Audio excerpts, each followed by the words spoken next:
Olá, meu nome é Bruno Rodrigo Moura de Godoy, sou estudante de Engenharia Automação e Controle da Faculdade ENIAC. Nosso projeto nesse semestre será sobre energias renováveis e sustentabilidade socioambiental, com foco em energia fotovoltaica. Resolução 482 de 2012. ANEEL ditou o futuro da energia solar no país, pois estabeleceu as condições gerais para o acesso de microgeração e mini geração distribuída ao sistema de distribuição de energia elétrica e o sistema de compensação de energia elétrica.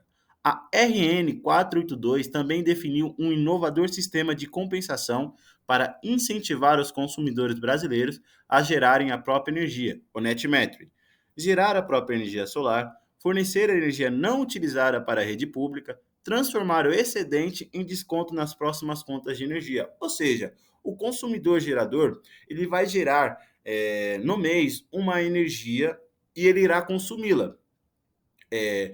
Se nesse mês ele não consumir toda a energia que foi gerada, ou seja, quando tiver excedente, ele pode estar colocando essa energia que sobrou na rede pública. Ele fazendo isso, ele tem direito a créditos. Por exemplo, a cada 1 kW de energia que ele devolve para a rede pública, ele tem direito a 1 kW de crédito.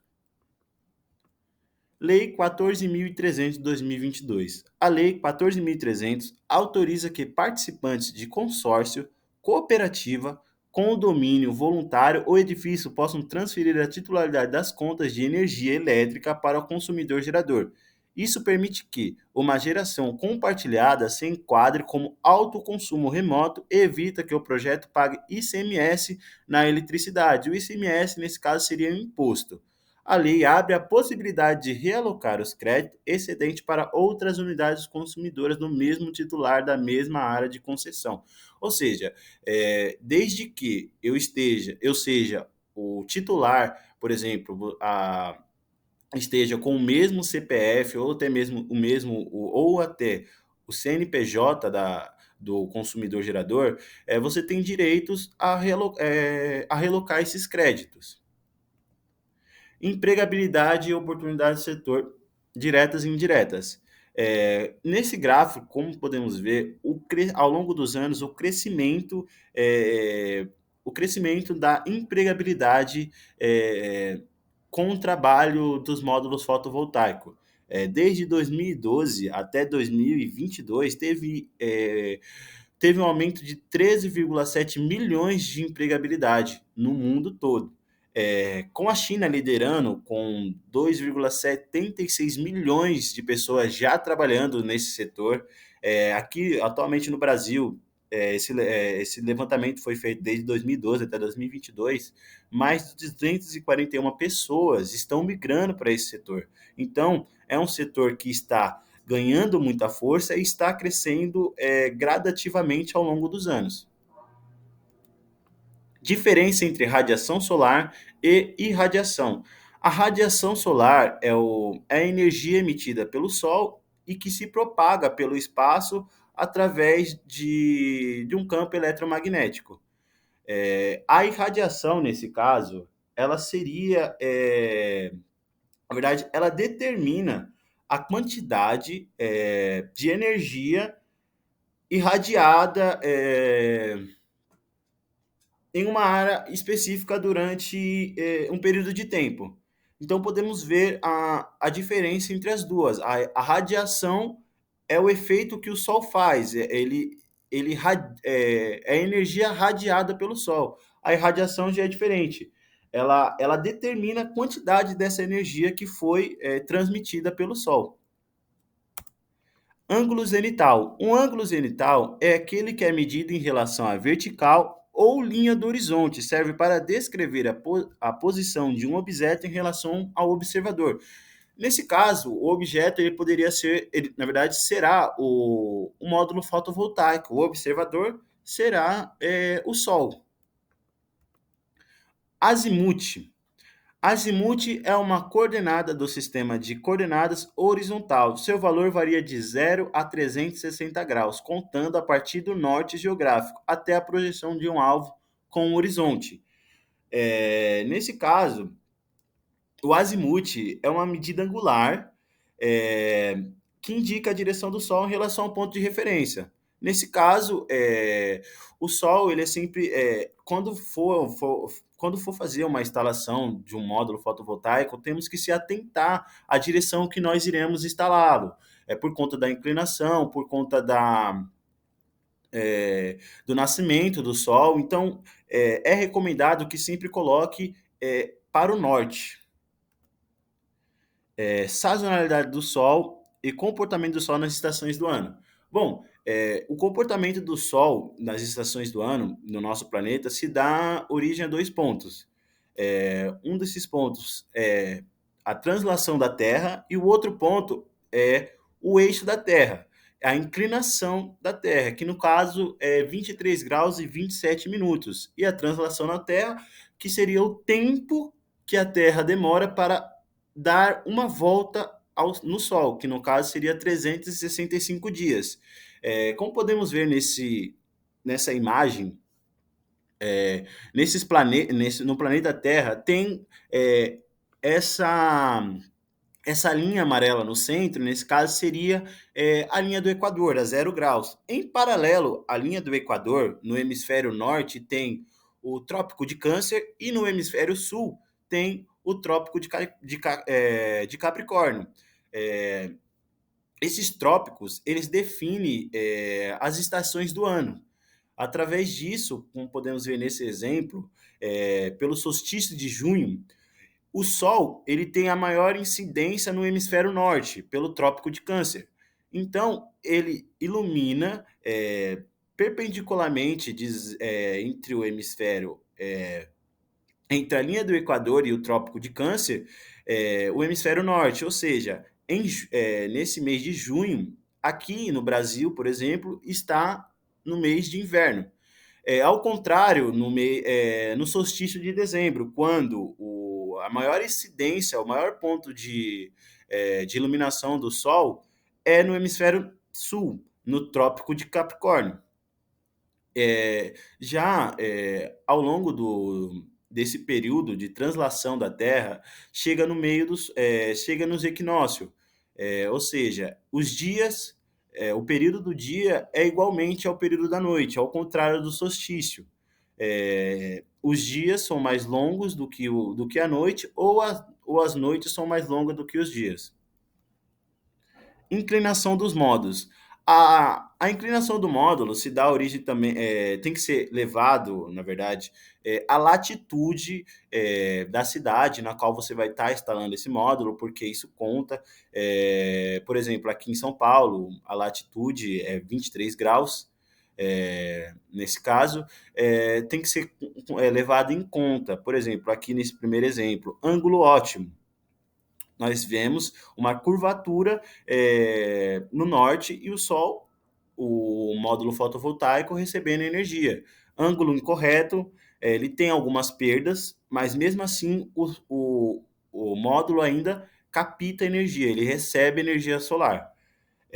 Os outros exemplos também recebe, só que não de uma maneira correta, como no ângulo ótimo. Rastreadores solares. Os rastreadores solares, eles servem para captar, eles rastreiam o Sol ao longo do período do dia. Ou seja, eles são utilizados também para grandes lugares na qual tem um espaço. Eles não são utilizados para módulos fotovoltaicos fixos, né? Componentes de radiação solar direta, difusa e reflexão. A radiação solar direta, como podemos ver nessa imagem, ela atinge diretamente o solo terrestre sem que haja a dispersão sem que outros fatores façam com que haja dispersão. Ao contrário da difusa, que é uma radiação, a radiação difusa, na verdade, ela tem dispersão, ela tem reflexos da atmosfera, de nuvem, que vai dispersando essa radiação e ela chega aos poucos à Terra. A radiação reflexa, ela é refletida pela atmosfera da Terra, então ela não chega até a superfície terrestre. Aqui são algumas características de testes da placa, então isso daqui seria um datasheet de um painel, de um módulo fotovoltaico. No caso, esse NOTC e esse STC é, seria como os módulos que são colocados, são testes em laboratórios. Influência da temperatura e influência da radiação solar. Essa aqui é uma curva característica de um painel fotovoltaico. Influência da radiação. Quanto maior a radiação solar em um painel fotovoltaico, maior será a corrente e maior será a potência também desse módulo. E a tensão ela varia. Já a influência da temperatura, ela faz com que a corrente ela fique em uma constante e a, quanto maior a temperatura, menor será a potência e menor será a tensão. Ou seja, o ideal seria em torno de 25 graus que os painéis trabalhassem. Perdas relacionadas aos módulos por temperatura. Um módulo fotovoltaico perde em média 0,45% da sua potência para cada 1 grau acima de 25 graus. No caso de um painel solar de 320 watts trabalhando sob a temperatura de 60 graus, por exemplo, sua perda vai de aproximadamente 15,75%, produzindo no máximo 269 watts. As placas monocristalinas, irei falar um pouco sobre a diferença entre placa monocristalina e policristalina. As placas monocristalinas oferecem maior eficiência, maior durabilidade e maior capacidade de captar a luz solar, embora sejam mais caras. As placas policristalinas são mais baratas, ocupam menor área e requerem menos manutenção, mas são menos eficientes. Outra diferença é na fabricação dessas placas.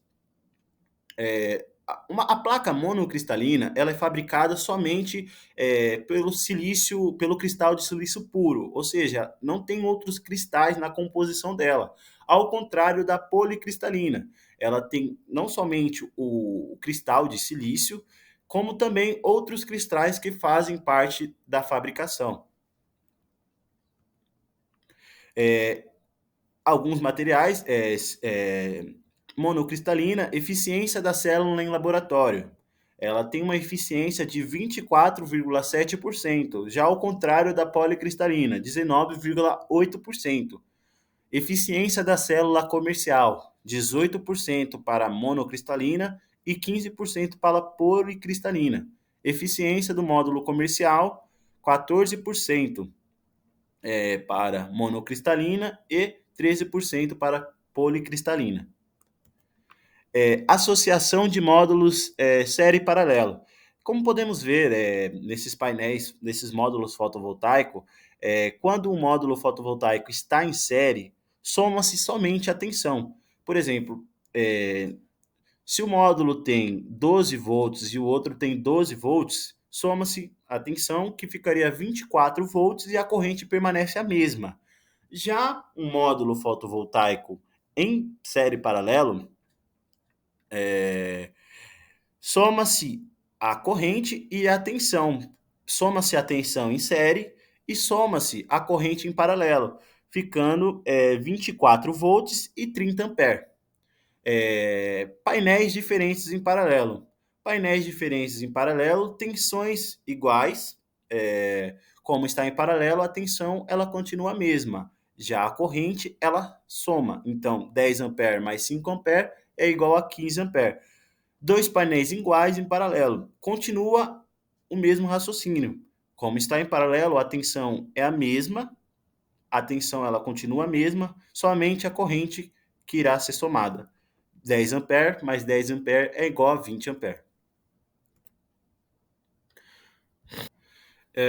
Diodo de bypass. O diodo de bypass, ele tem O objetivo de evitar hotspot. Hotspot, nesse caso, é pontos quentes. Por exemplo, através de um sombreamento ou a sujeira no módulo, o diodo de bypass ele evita com que esse módulo ele seja perdido totalmente. Por exemplo, o sombreamento, uma árvore que está em cima do módulo, sujeira, é, entre outras coisas. Como podemos ver aqui nessa imagem, nessa célula tem uma célula sombreada, ou seja, o diodo de bypass ele faz com que o módulo não seja totalmente perdido.